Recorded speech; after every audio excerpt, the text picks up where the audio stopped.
তো hello guys, welcome back to my channel. আমি হচ্ছি তোমাদের ফেভারিট পল্লবী এন্ড তোমরা দেখছো এখন পলি। গাইজ, ব্যাপারটা হচ্ছে আমার চুলের না কালারটা অনেকটা ফেড হয়ে গেছে, ঠিক আছে? যার জন্য আমরা এখন যাচ্ছি আবার সে হাবিবে, যেখানে আমি চুলটা একটু ঠিক করব। তাহলে অনেকটাই ফেড হয়ে গেছে এন্ড চুলটা প্রচন্ড ফ্রিজি হয়ে গেছে। তার জন্য দেখতে থাকো, সাথে থাকো, পাশে থাকো। আজকে আবার আমার হয়তো একটা নতুন লুক দেখতে হবে। নতুন বলতে ওই আর কি, দেখতে থাকো। গাইজ, মাঝপথে গাড়ি দাঁড়িয়ে গেছিল আমাদের তেল শেষ হয়ে যাওয়ার কারণে, কিন্তু ভাগ্য এতটাই ভালো যে পেট্রোল পাম্পের সামনে আমাদের গাড়িটা দাঁড়িয়ে ছিল আর কি। তার জন্য এখন পেট্রোল ভরানো হচ্ছে ওইদিকে। गाइस, दोपहर मेरा इनकम हो गया, वो भी 50 रुपए। वो भी इस गाड़ी ने मुझे दिया, मतलब এই গাড়িটার জন্য আমি পেলাম। এই গাড়িটাতে তেল ভরানো হলো তো ওইখান থেকেই আর কি খুচরাটা আমাকে দিল। আর বাকি বুঝতেই পারছো, বড়লোক মানুষ আমি। আমার থেকে বেশি বড়লোক আমার দাদা, তার জন্য তো দিলাচ্ছে। তো গাইস, আমি আস্তে আস্তে বসে গেছি। হয়ে গেছে কালার, এবারে ওয়াশ হবে। A few moments later. তো গাইজ, আমি বাড়ি চলে এসেছি অ্যান্ড আমার ফাইনাল এখন লুক এরকম। মানে আমি সেই হালকা সেই চেরি রেড অ্যান্ড সেই চকলেট ব্রাউন কালারটা হয় না, ওটা করে দিল ওই কালারটার বদলে ওই কালারটার উপর এটা। কারণ ওই কালারটা না প্রচন্ড মানে একদম কি বলবো, অনেকটা কোটা লাগছিল। এবারে প্রথম দিন যখন তখন মা বকছিল, কিন্তু তারপর মানে কি বলো না, আমি যখন রোদে বেরোচ্ছিলাম না তখন একদম সেই কিরকম টাইপের লাগছিল। তোমাদের আমি এখানে ছবিটা দিয়ে দিচ্ছি। তো তার জন্য আমি ভাবলাম কালারটা একটু ডিপ করে নেওয়াই ভালো।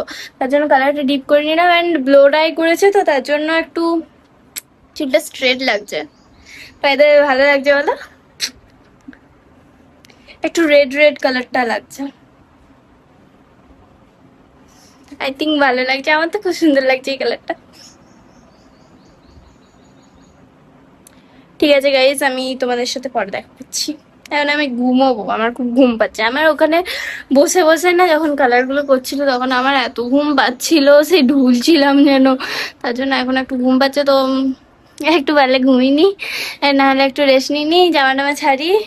তারপর আমি তোমাদের সাথে একটু পর করে দেখা করছি, ঠিক আছে?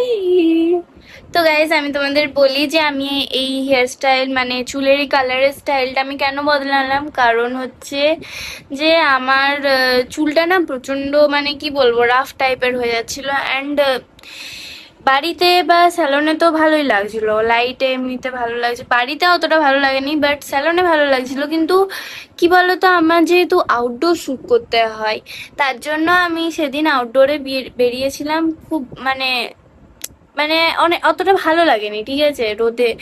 তারপর আমার মানে এক সপ্তাহ দেখলাম যে মুখটা ভালো লাগছে, বেশ সুন্দর লাগছে, কিন্তু তারপর থেকে দেখছি যে মুখটা কালো লাগছে। তার জন্য আমাদের ঠিক করা হলো যে হেয়ার কালারটা চেঞ্জ করা হোক। এখন যেমন দেখতে পাচ্ছ যে অন্ধকারে তোমরা দেখতে পাচ্ছ যে ব্ল্যাক লাগছে, কিন্তু ব্ল্যাক না, এটা হচ্ছে যখন রোদে বা একটু ন্যাচারাল আলো আসবে না তখন ওটা দেখাই মানে হালকা একটু চেরি রেড কালারের। তো কেমন লাগছে অবশ্যই কমেন্টে জানিও আমার নতুন হেয়ার স্টাইল মানে হেয়ার কালার। আমি তো এখন তো চুলটা বেঁধে রেখেছি কারণ প্রচন্ড গরম না, তার জন্য।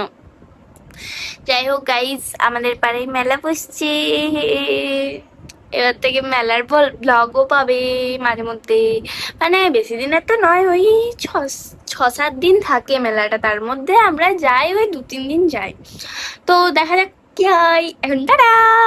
ভালো লাগলে একটা লাইক শেয়ার কমেন্ট অবশ্যই করে দিও অ্যান্ড সাবস্ক্রাইব করতে পারো, ঠিক আছে? টাটা।